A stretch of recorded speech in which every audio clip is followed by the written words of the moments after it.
Good morning. It is such a joy to be back in your midst again. I just love seeing all the familiar faces and folks that are returning for the summer and coming back from long distances, and it's just a delight. There's such a lovely, wonderful, joyful, thoughtful energy that fills this room with each one of you that comes in the door. Well, thank you for being here. I want to start with a reading, a story, and you've heard it before. It's probably very familiar. It's been reworked a little bit for more inclusive language and sensitivity. It's a retelling of The Elephant and the Six Blindfolded Friends. In a distant village, there lived 6 friends, and they were known for their adventurous spirit and their unquenchable curiosity. One day, a traveler passed through, bringing tales of a magnificent creature, an elephant, a being that none in the village had ever seen. To satisfy their curiosity, the friends decided to experience this wonder firsthand. But to make their encounter more intriguing, they agreed to do it blindfolded, to rely solely on their other senses. As the elephant was brought before them, each friend approached, his hands reaching out in anticipation. The first, upon touching the elephant's sturdy side, said, "Ah, this creature is like a wall, broad and unyielding." Meanwhile, the second friend found the elephant's tusk. "You're mistaken," he exclaimed. "This creature is hard and sharp like a spear." The confusion grew as each friend encountered different parts of the elephant. The third friend, feeling the trunk, argued, No, it's the thick snake." The fourth, holding the elephant's ear, disagreed. "It's definitely a large fan, or perhaps a giant leaf." The fifth, who had stumbled upon the elephant's leg, announced, "All of you are wrong. This is clearly a tree trunk, strong and round." Lastly, the sixth, grasping the tail, laughed at the others. "You're all fooled. This creature is like a rope, long and thin." The friends bickered, each convinced of their own perception, their voices rising in a cacophony of disagreement. It wasn't until the traveler, amused by their debate, removed their blindfolds that they saw the elephant in its entirety.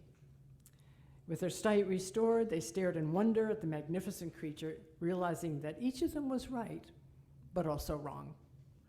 The wall, the spear, the snake, the fan, the tree, and the rope were all parts of the same wondrous thing. The traveler spoke, his voice laced with wisdom. "You each touched the same truth, but from different angles. The elephant is all that you described and more. It teaches us that our individual experiences can be true, but may not represent the whole picture." Chastened and enlightened, the friends learned an invaluable lesson that day. They understood that true understanding requires seeing the whole picture, not just the parts. And so the story of the blindfolded people and the elephant came to be told and passed down through generations, a reminder of the richness of perspective and the importance of holistic understanding. I love this story. Even though it's been told in many, many ways over many, and how many of you have heard a variation of it? Yeah, one time or another, of course. So even though it's been told in a lot of different ways over the generations, it still speaks rather eloquently to the time in which we live.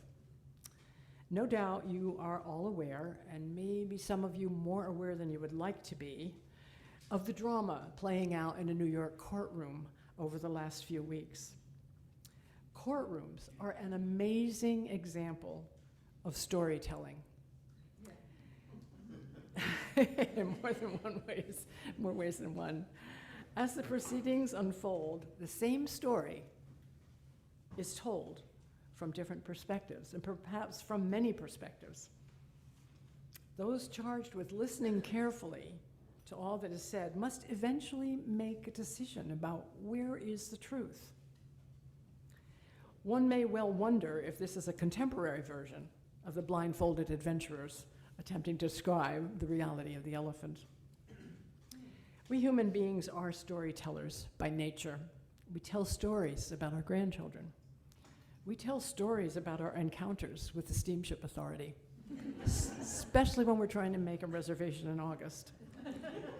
We tell stories about our experiences in the emergency room, stories about navigating summer traffic.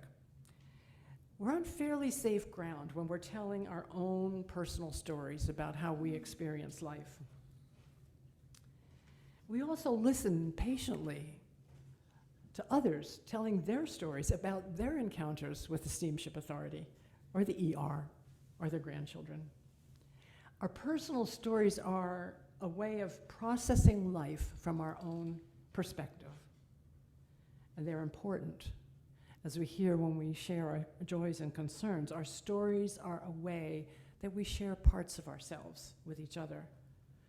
They're a way that we may experience solidarity with others where our stories share a certain commonality.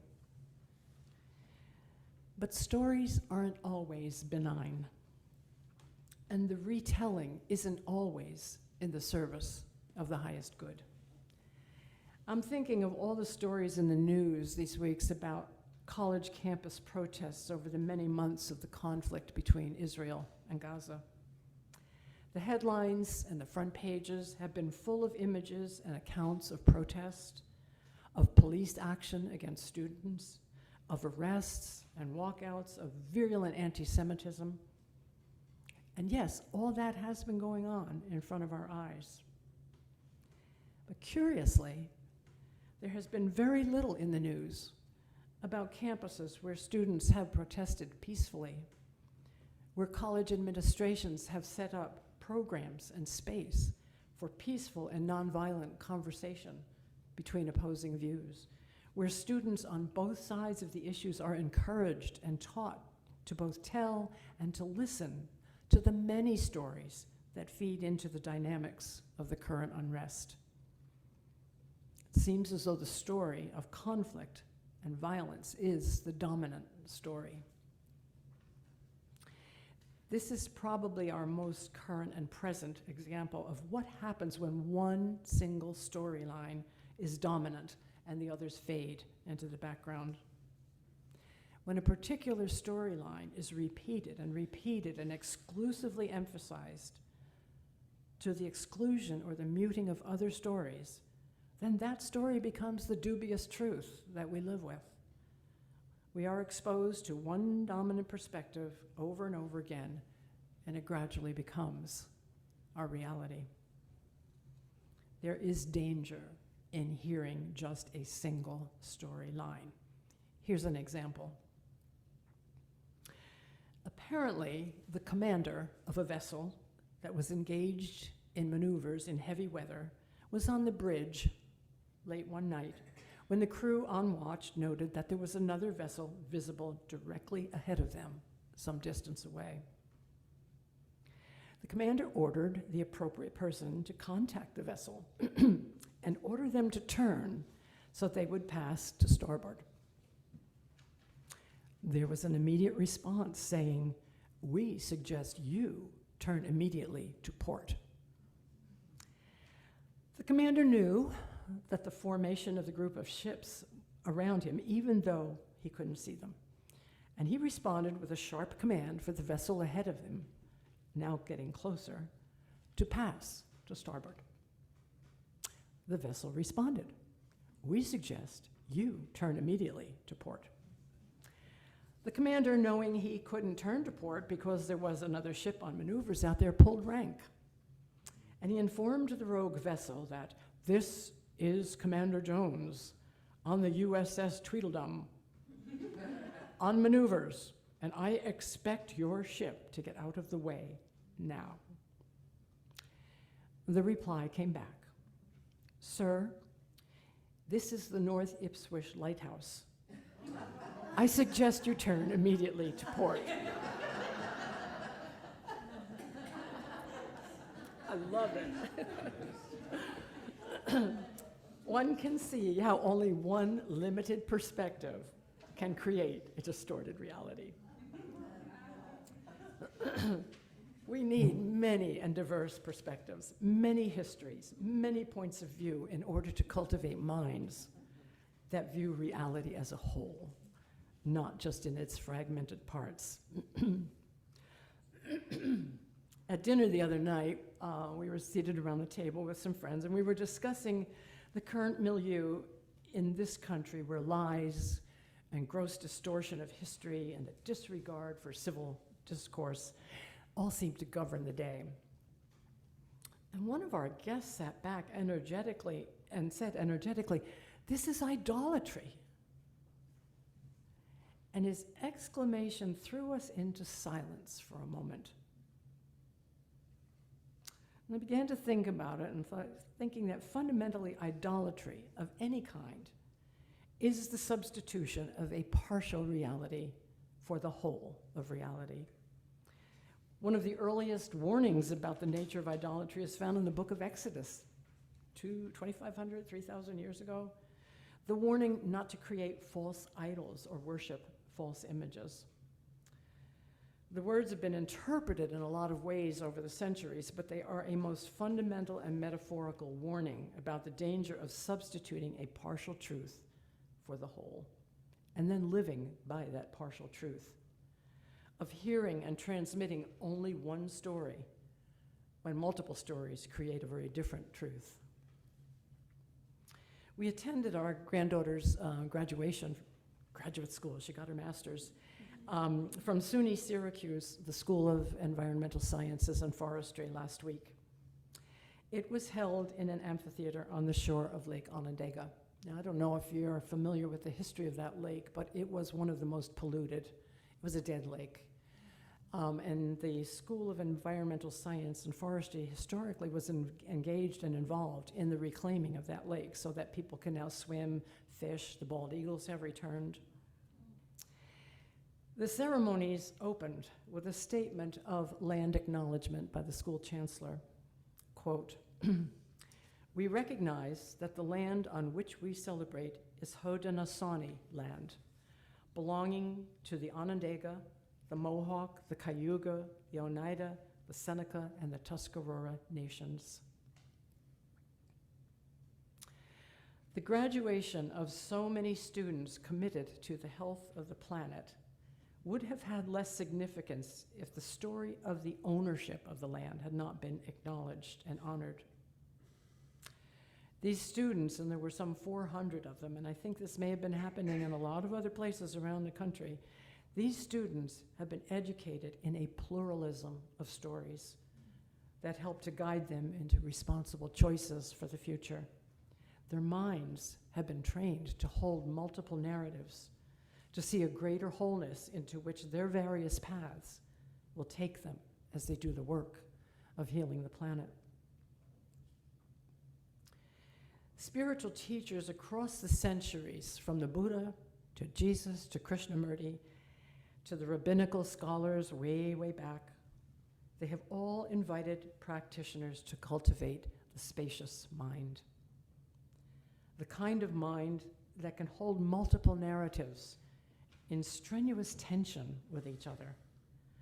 The kind of mind that doesn't get trapped in a partial truth.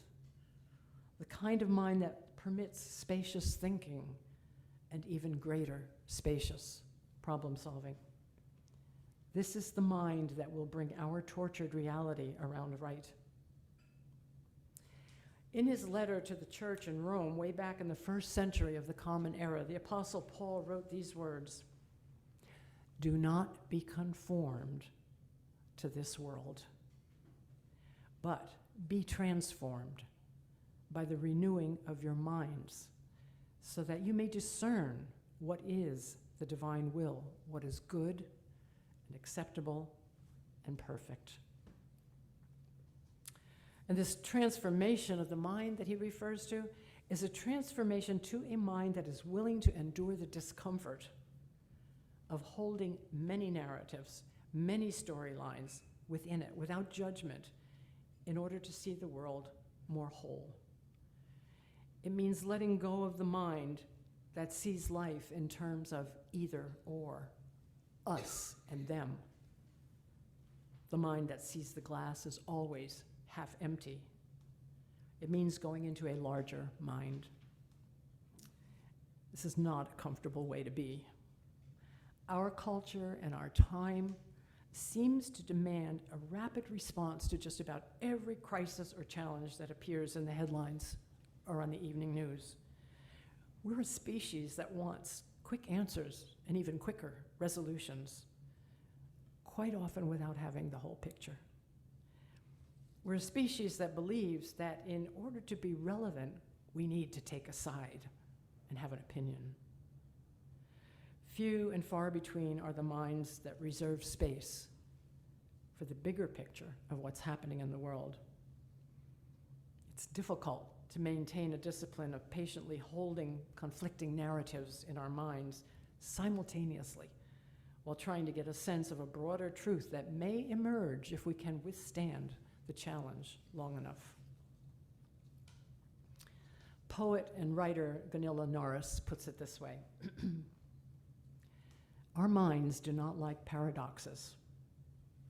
We want things to be clear so we can maintain our illusions of safety. Certainty breeds tremendous smugness. We each possess a deeper level of being, however, which loves paradox. It knows that summer is already growing like a seed in the depth of winter. It knows that the moment we are born, we begin to die. It knows that all of life shimmers in shades of becoming, that shadow and light are always together, the visible mingled with the invisible. When we sit in silence, we are profoundly active. Keeping silent, we hear the roar of existence. Through our willingness to be the one we are, we become one with everything. Rabbi Rami Shapiro echoes Norris's theme.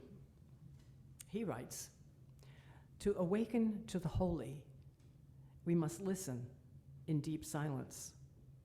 Silence arises when thinking ceases.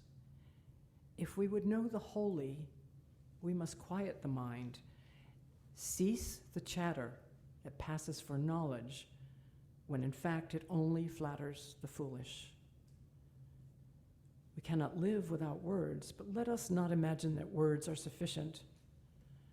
As a symphony needs rest to lift music out of noise, so we need silence to lift truth out of words."